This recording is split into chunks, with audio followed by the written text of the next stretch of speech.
War of the Worlds.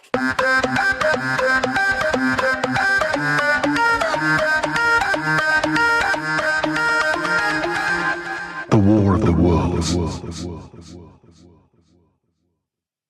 10. In the Storm. So, welcome back there to Chapter 10, In the Storm. What a title that is. Building the dramatic tension again. We've had the fighting begins, and now we're into the storm itself. It's pathetic fallacy, isn't it, boys and girls? Because the storm means it could be the weather, but it also has that metaphorical meaning of battle as well, the storm of battle. So there's a metaphorical subtext there, as well as the pathetic fallacy of a storm representing the mood in the world of the narrative. Let's push on with Chapter 10, shall we? Leatherhead is about 12 miles from Maybury Hill. The scent of hay was in the air, through the lush meadows beyond Pireford, and the hedges on either side were sweet and gay with multitudes of dog roses. Oh, how lovely. Some very pastoral imagery there. In fact, I would even say it's bucolic imagery. B-U-C-O-L... I can't spell that in my head. Bucolic. B-U-C-O-L-I-C. B-U-C-I-L-O-C-B-U-I-L-O-C-B-U-I-C-L-O. No, not that. Just bucolic. And that means lots of descriptions of countrysides and the rural loveliness of the English countryside. We've got Maybury Hill, we've got the lush meadows, we've got the hedges, we've got the dog roses, and we've got Pireford. Well, Pireford could be anywhere, but it certainly was, and I don't know how gentrified it's become now since London's expanded, but back in the Victorian period it was just a nice countryside village, and you'll find it on the map if you have a look.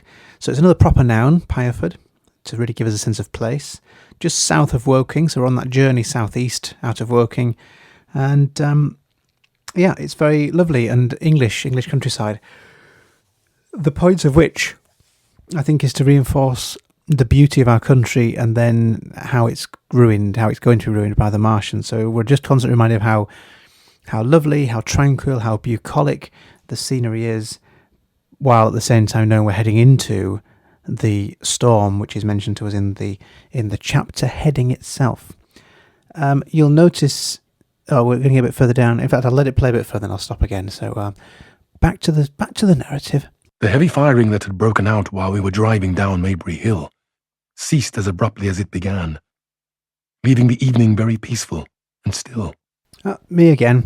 A bit of hendiadys there, you'll notice, with the peaceful and still, both meaning the same thing there. And we can wonder two things with the firing that ceased. It could mean that the army have taken charge and defeated the Martians and then could stop shooting. That's one approach. Or the alternative approach, of course, is that the Martians have got the upper hand and they have wiped out the artillery. You do the math. So let's push on a bit further with another time marker soon at 9 o'clock. So look out for that time marker there. Don't let that pass you by. We got to Leatherhead without misadventure about 9 o'clock, and the horse had an hour's rest while I took supper with my cousins and commended my wife to their care. My wife was curiously silent throughout the drive and seemed oppressed with forebodings of evil. Well, that could happen to the best of us, can't it? Getting oppressed with forebodings of evil. We've all been there. It's foreshadowing, isn't it? There we've got his wife is silent and oppressed with this sense of doom and gloom, which is foreshadowing the events that do happen. And let's be fair, she's been bundled off to Leatherhead for her own safety, of course, but not a great solution, because then he clears off back to London to go and get stuck in. So he sort of leaves her alone, really, in Leatherhead. So it's no wonder she's a bit down, a bit miserable. And I'll save that for the next bit. So let's pass back to the nice man who reads the book. I talked to her reassuringly, pointing out that the Martians were tied to the pit by sheer heaviness, and at the utmost could but crawl a little out of it. But she answered only in monosyllables. Had it not been for my promise to the innkeeper, she would, I think, have urged me to stay in Leatherhead that night. Would that I had. Her face, I remember, was very white as we parted. And that use of perspective again there, that would that I had.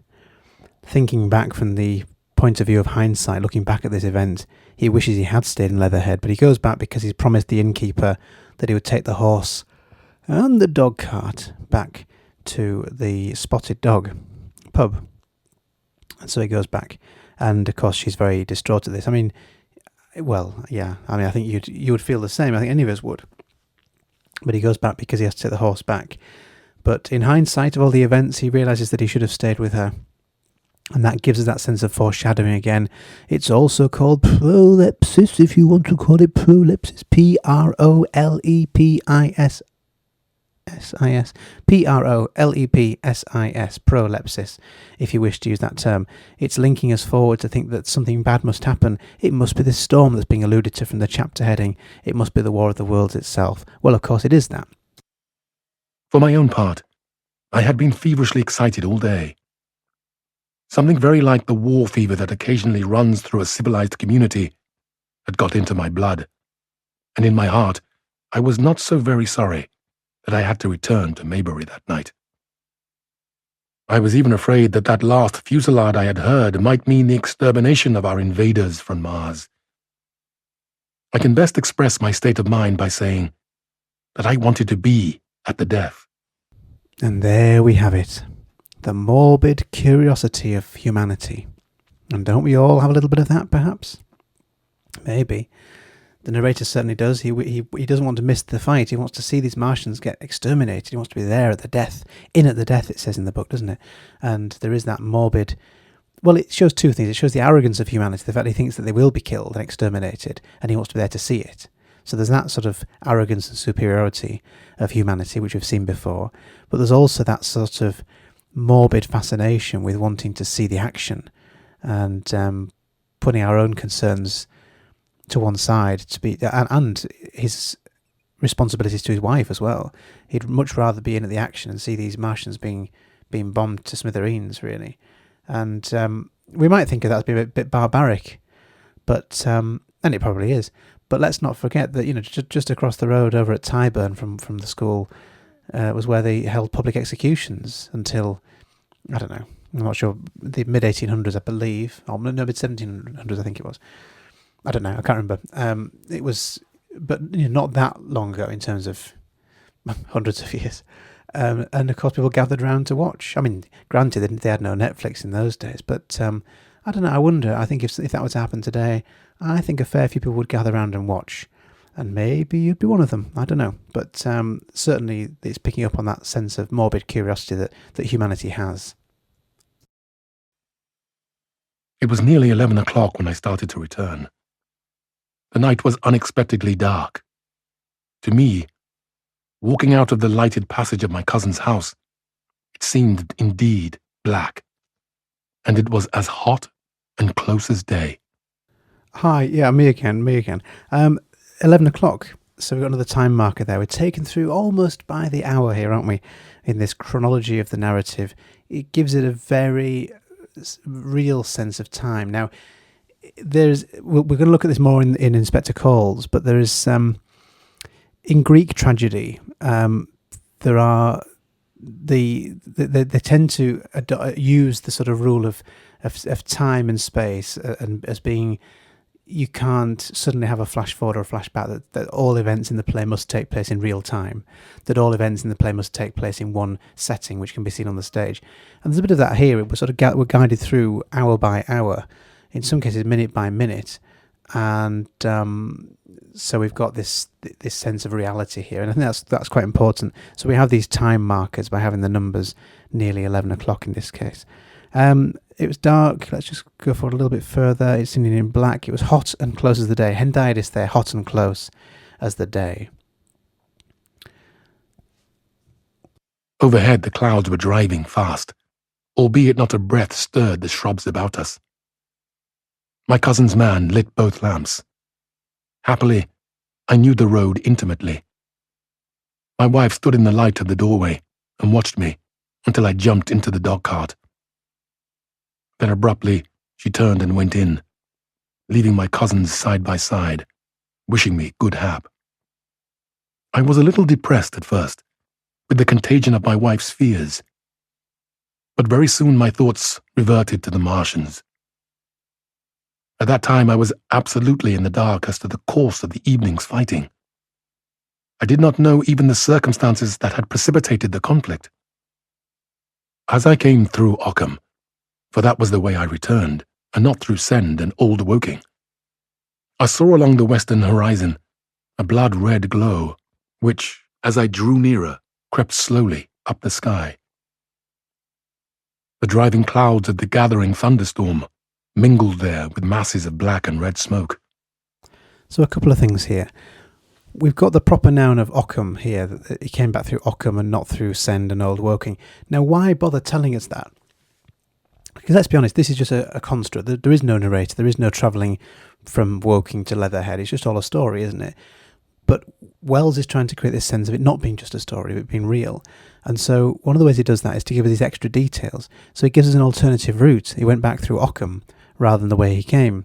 And people who are from around that area, and certainly we can look on a map, we can see there is a route that goes back through Ockham. So it's a very real sense of detail, very detailed narrative, and picking up on these very pedantic details that really we don't need, but it sort of gives that extra touch of authenticity, which he's going for. So these proper nouns, Ockham, Send, Old Woking, give it that sense of reality. And by giving us the detail of an alternative route back, shows his knowledge of the area and therefore makes it seem more real. And then towards the end of this paragraph, we've got the western horizon, a blood-red glow. Bear in mind, he's heading towards the west. Back from the east, he's heading sort of northwest now to get back up to Maybury Hill, just near Woking, and he sees a blood-red glow.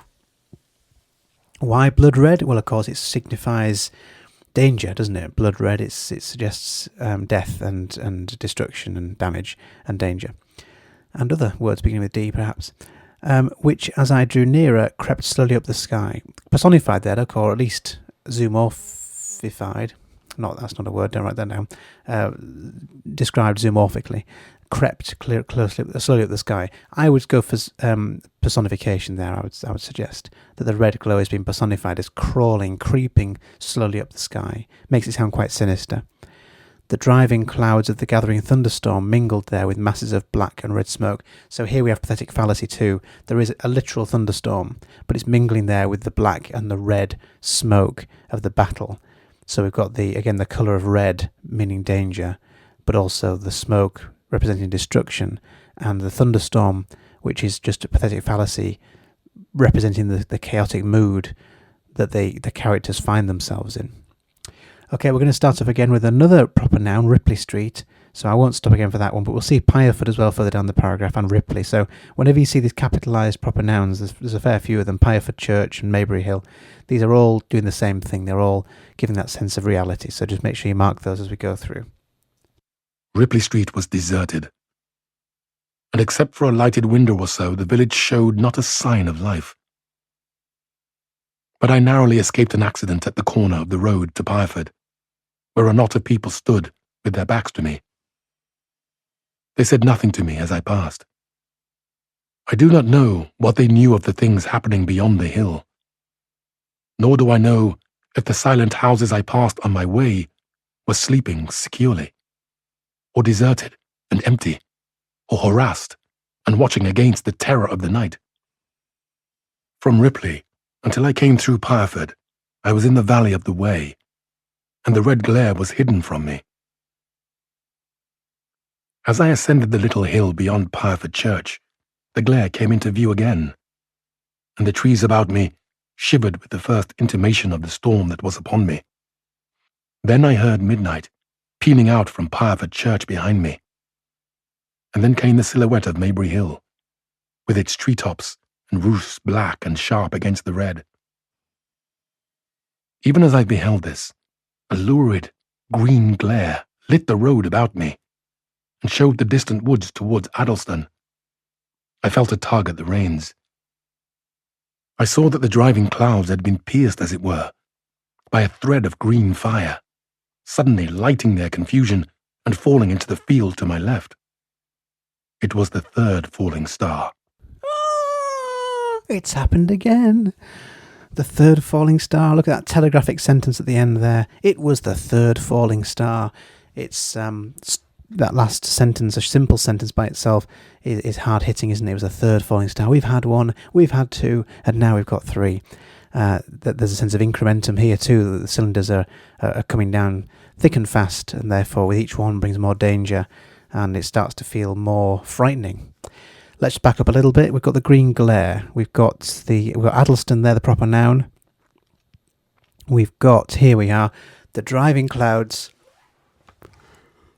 had been pierced, as it were, by a thread of green fire. That's a metaphor, of course, isn't it? But it gives that very visual description. We imagine a very thin thread being drawn down of green fire, suddenly lighting their confusion and falling into the field to my left. It was the third falling star. So it suggests this thing comes down very quickly and very violently with fire. And with it brings that fear and the green glare as well, because we've associated the green colour with the Martians before and the sort of unsettling nature of that. And I think it's probably where we get the idea of little green men from, actually. That's probably thanks to H.G. Wells with his green glare and green smoke. So we've got that symbolic colour of green to sort of give us that sense of fear that we have from the first time we met the Martians on Horsell Common. So it's a bit like the technique before, where we're not shown the Martians, but we're shown the signifiers, such as the cylinder, such as the green colour, such as the red fire. You know, it's all giving us that sense that the Martians are here without letting us see too much of them. It's a structural technique to create more dramatic tension and fear in the narrative. Close on its apparition, and blindingly violent by contrast, danced out the first lightning of the gathering storm, and the thunder burst like a rocket overhead. The horse took the bit between his teeth and bolted. My word, steady on, Herbert George. We've got lots to say here. So blindingly violet by contrast. These use of colours that you tend not to see as much in nature, in terms of sort of in the night sky, you wouldn't tend to find violets or greens necessarily. But you have got this personification of the lightning. So danced out the first lightning of the gathering storm. And you've got there this adjective that describes the storm. It's not just a storm, it's a gathering storm. And so you could refer to that as a pre-modifier. The word gathering is a pre-modifier. Or you might even, because it's so closely attached to the word storm, it's kind of linked, it comes as a pair, you could refer to it as an epithet. E-P-I-T-H-E-T. And it's used to sort of add emphasis to the word storm. And the thunder burst like a rocket overhead. You've got a simile there, of course. Rockets, well, they're violent, aren't they? They cause damage and destruction, so it's significant there. And the horse took the bit between its teeth and bolted, and off the horse goes. He's now lost his transport, and the horse, again as a signifier of something in the natural world that understands danger, has run away because it knows there is danger. So that also is frightening, because it suggests that the humans too should be doing that. And yet here he is, the narrator, heading back to the eye of the storm, heading back to Maybury Hill, back to ground zero, back to where it first began. So structurally there, we've got some more things happening, haven't we, that create this fear and this dramatic tension.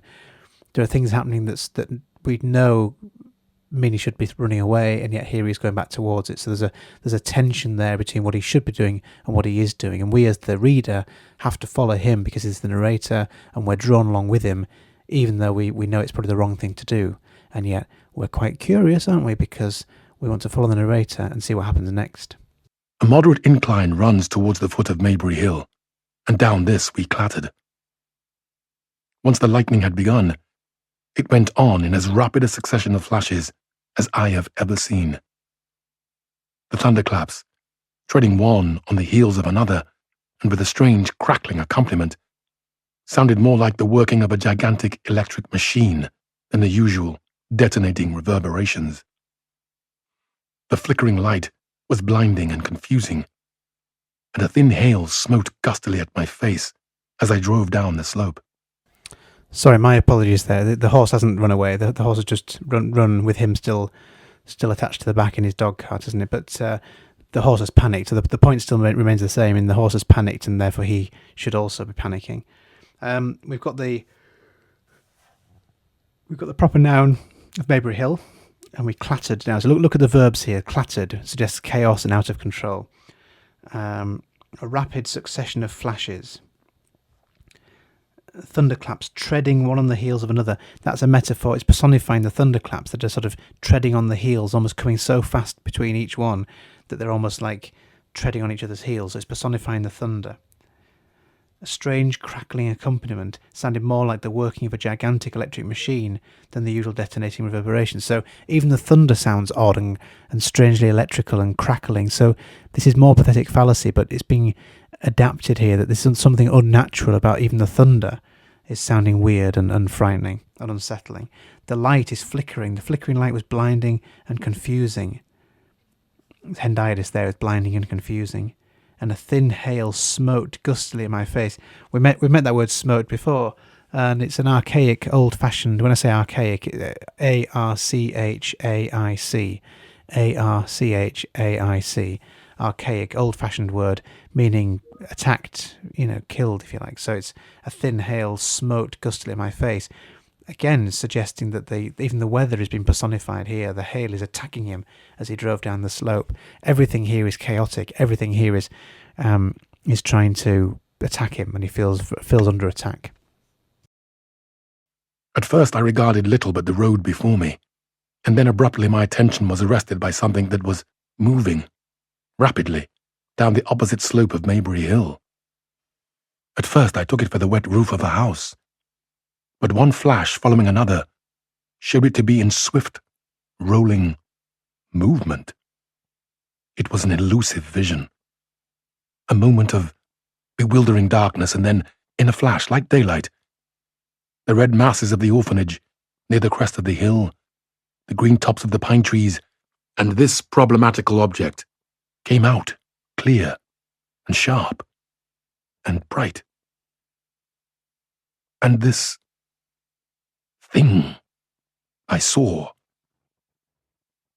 how can I describe it? Okay, so you've got the same approach here to describing this thing, and notice how it capitalises the word thing in that technique deixis again, D-E-I-X-I-S, the use of a word like thing or that or it or them, rather than saying what it actually is, the name of what it is. And he can't name it because he doesn't know what it is, so he has to use the word thing, but it's actually even more frightening because it's unsettling. We don't know what it is. He even says, how can I describe it?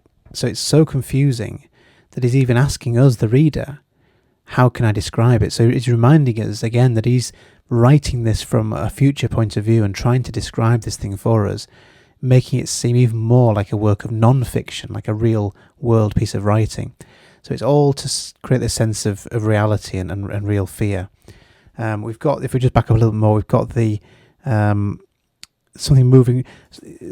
Back to that paragraph above, my attention was arrested by something that was moving rapidly down the opposite slope of Maybury Hill. Again, the something. We're not sure what. He's not sure what. At first, it looked like the wet roof of a house. So it's big. But one flash following another showed it to be a swift rolling movement. So something as big as a house roof in a swift rolling movement. That's quite frightening, isn't it? It was an elusive vision. So something that's kind of here and then not here. Kind of just showing glimpses in the light and the light of the lightning. A moment of bewildering darkness, and then in a flash like daylight, the red masses of the orphanage near the crest of the hill, the green tops of the pine trees, and this problematical object came out clear and sharp and bright. Look at that polysyndeton there as well, clear and sharp and bright. The use of and again and again there to give us that the emphasis of those three words, clear, sharp and bright. In a moment of flash of light, he sees what it is, and so the polysyndeton gives us that there. So that's Polysyndeton, or polysyndetic list if you wish to refer to it as that.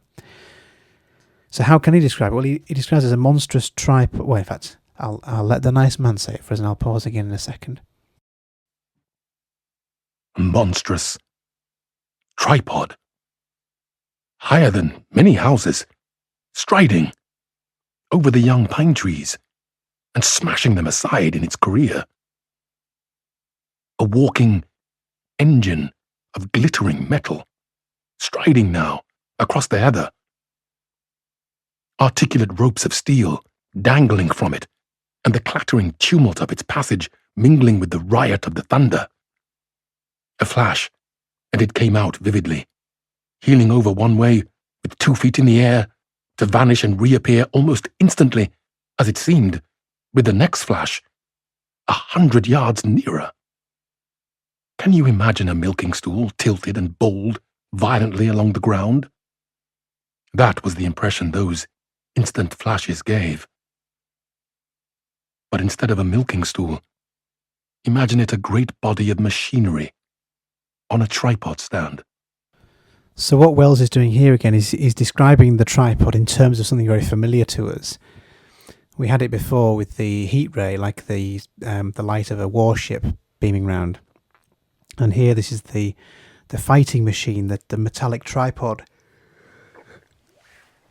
that the Martians use to move around. And he compares it to a milking stool. And he asks us directly, can you imagine a milking stool tilted and bowled violently on the ground? With that rhetorical question there, that's the narrator's asking the reader directly. That makes it feel very, very real and not like a work of fiction at all, because normally in a work of fiction, the writer doesn't ask you a question. You're allowed to be lost in the world of the narrative, what's called the diegesis of the novel, sort of the world of the novel.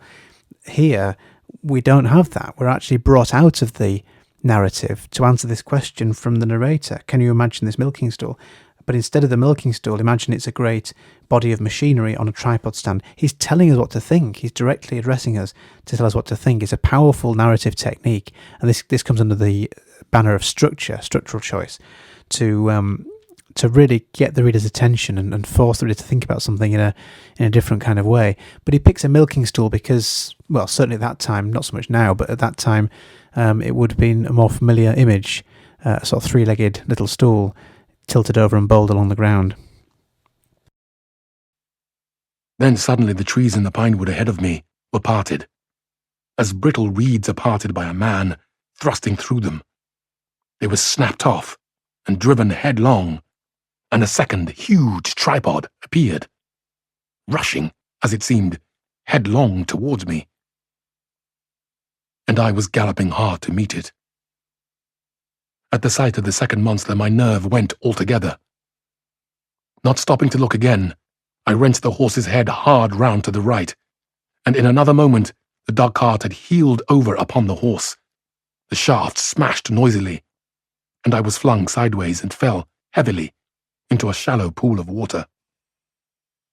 I crawled out immediately and crouched, my feet still in the water, under a clump of firs. The horse lay motionless. His neck was broken, poor brute.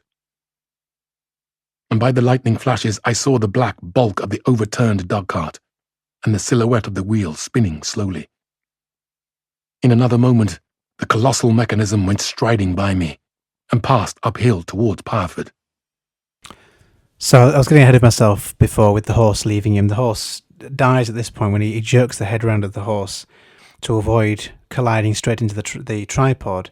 And of course the whole thing flips over and the horse breaks its neck, and he sees the black bulk of the overturned dog cart and the silhouette of the wheel still spinning, and the colossal mechanism went striding by me. That verb striding is important because it shows the speed and the distance it covers.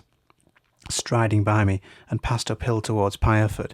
So off it goes. Now Pireford is, I think from memory, it's slightly further north of Maybury Hill, so it's going slightly in the direction of London, which is obviously more frightening, more of a problem than it would be if it was going in the other direction. So it's going towards the capital. Seen nearer, the thing was incredibly strange, for it was no mere insensate machine driving on its way. Machine it was, with a ringing metallic pace, and long, flexible, glittering tentacles, one of which gripped a young pine tree, swinging and rattling about its strange body. It picked its road as it went striding along, and the brazen hood that surmounted it moved to and fro, with the inevitable suggestion of a head looking about.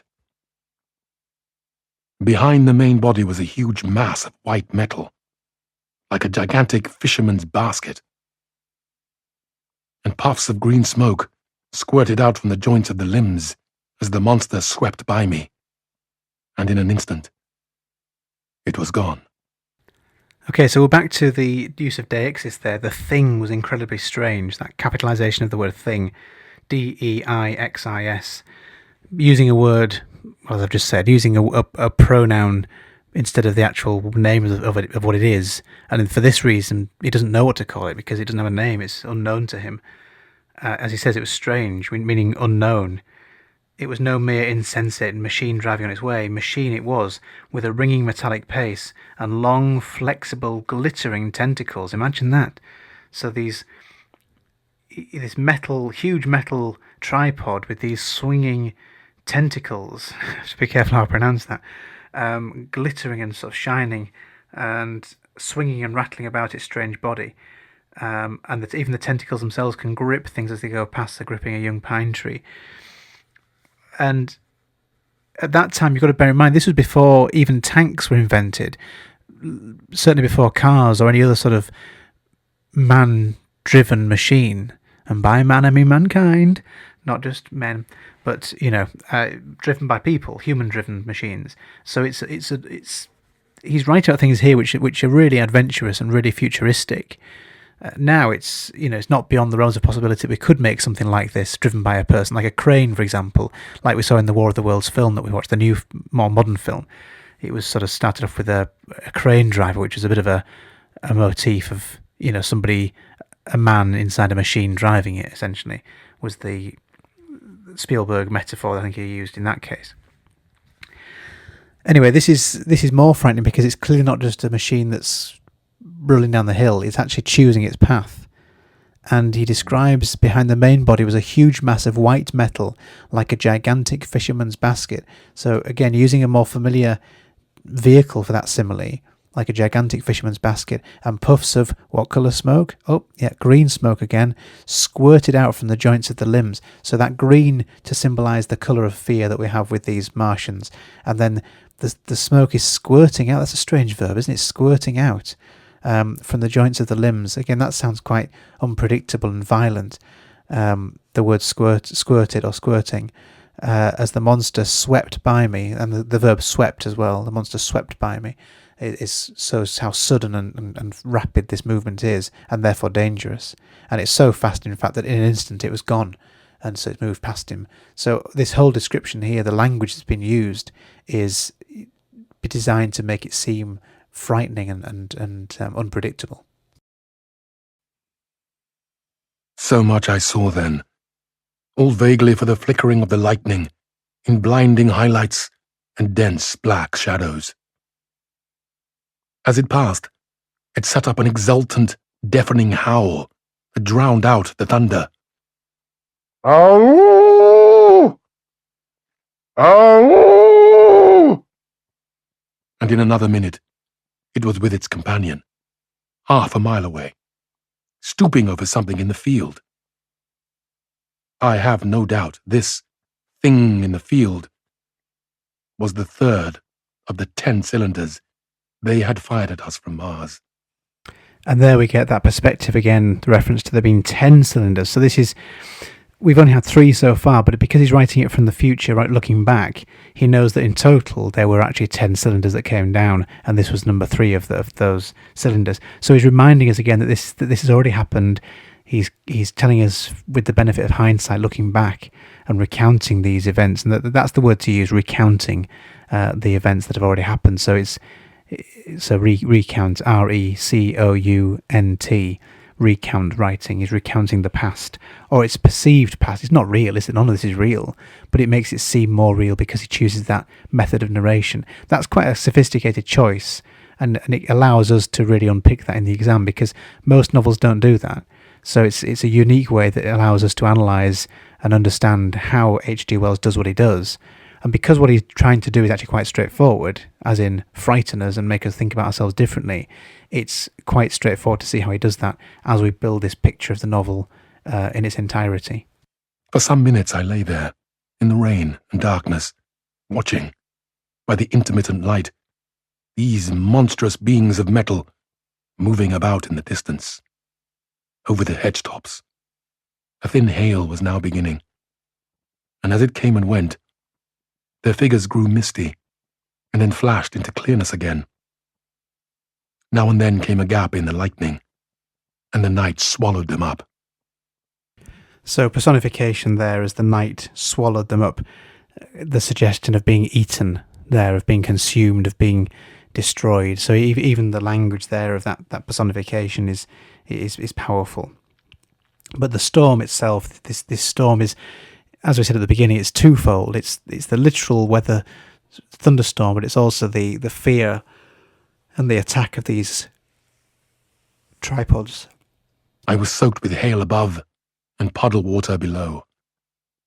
It was some time before my blank astonishment would let me struggle up the bank to a drier position, or think at all of my imminent peril. Not far from me was a little one-roomed squatter's hut of wood, surrounded by a patch of potato garden.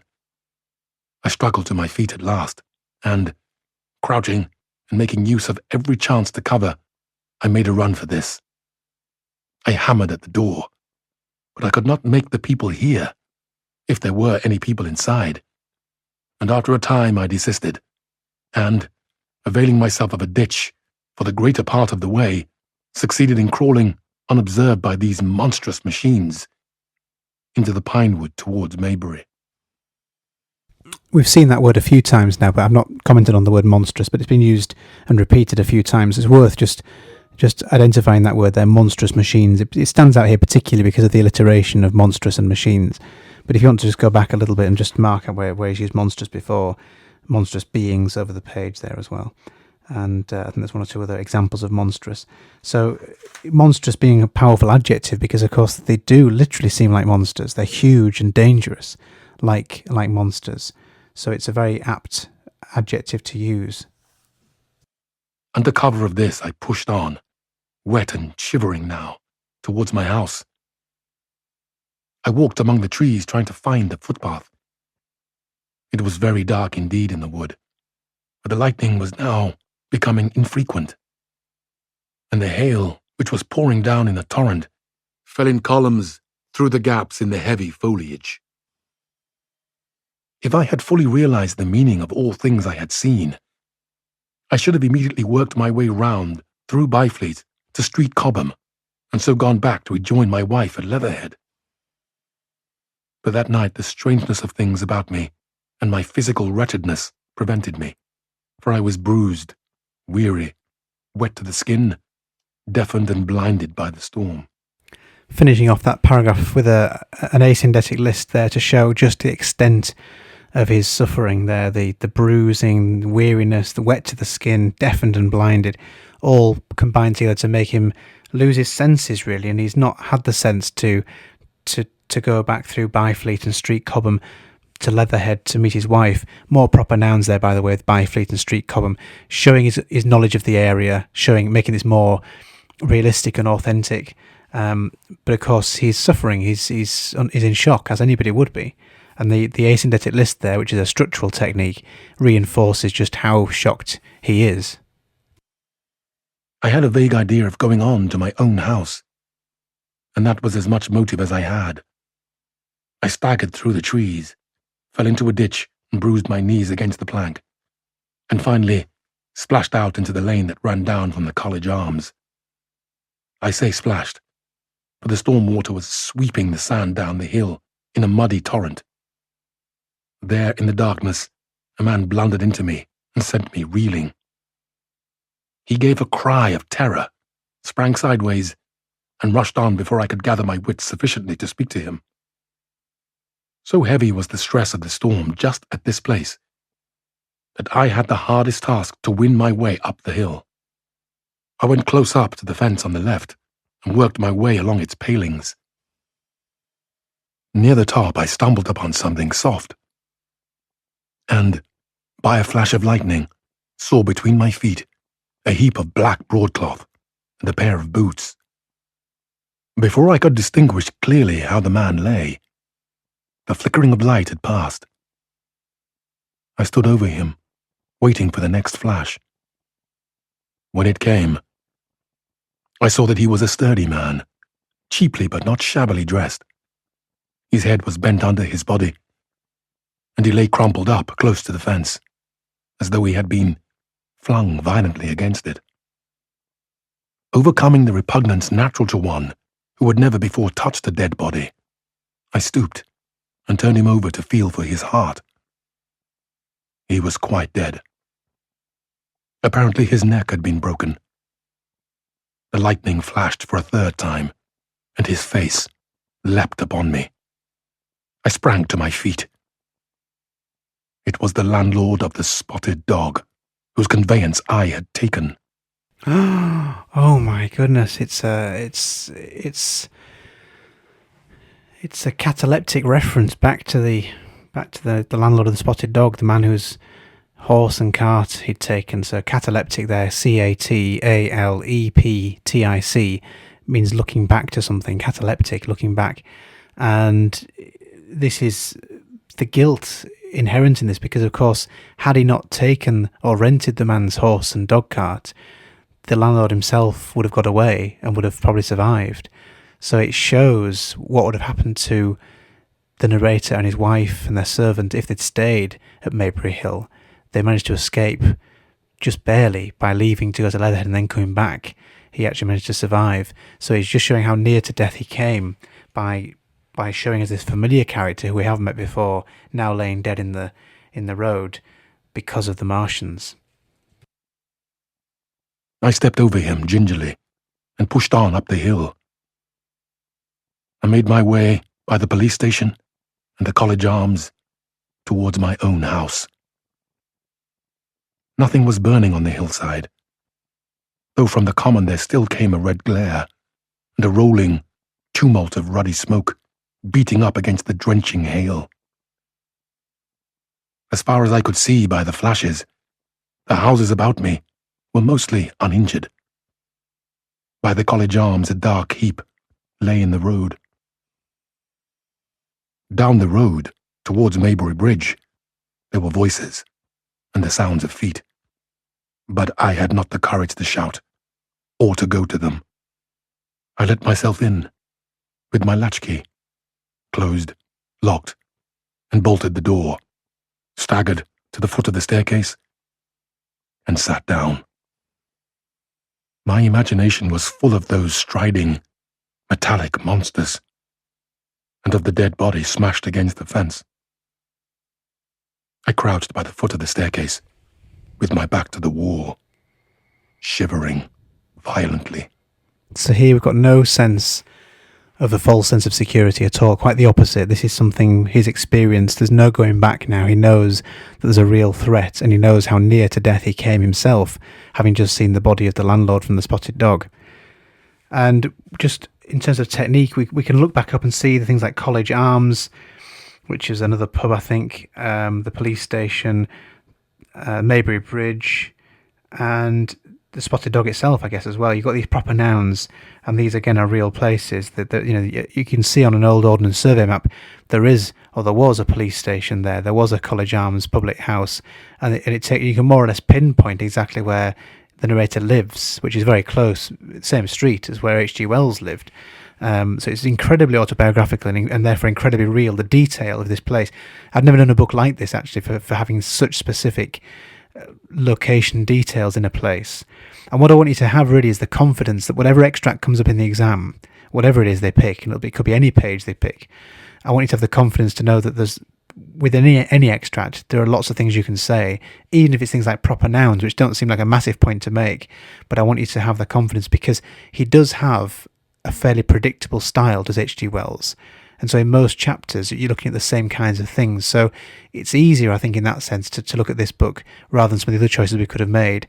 And I appreciate it's not particularly, as I've said, it's not everyone's cup of tea, this book. But I do think it works very, very well for an English literature exam. And, we may as well pick up a book that works well for us. So hopefully you agree, even if it's not the sort of book you choose to read. But hopefully you're hopefully you're enjoying it fairly well. I think that's probably it for chapter 10.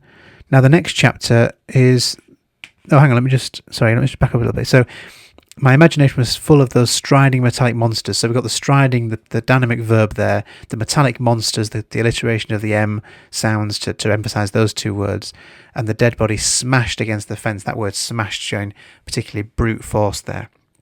And even his shivering at the end is shivering violently. That adverb is violently, suggesting just how affected he is by what he's seen, which is incredibly so, as we all would be, surely. And that is it for chapter 10, and then we're going to have At the Window next in chapter 11. Now, this is a funny chapter because this is where I got up to last lockdown. We stopped, we'd read half of chapter 11 up to page 53 in the lesson in the classroom, and then we went on lockdown, and so we picked up from page 53 on the first of the podcast that I recorded back last year. So what you're going to have is I'll do the first few pages and then it'll pass to my old self, my younger self, actually. That's weird, isn't it? My 2020 self doing the second half of next chapter to take over, and that will then take us through to the end of the book on the original podcast series. And I apologise now for the silly voices that I do on the other podcast. It seemed a different time in lockdown one. It seemed like, I don't know, there was a humour to it, and a sort of, I don't know, I guess the sun was shining as well, and we all were a bit sort of more light-hearted, so that's probably that explains the tone of some of the podcasts to come. So I'm cringing while I think about it, but hopefully it might make it interesting at least to listen to. Okay, bye for now. I'll see you in the next one for number 11. Don't forget to take the quiz.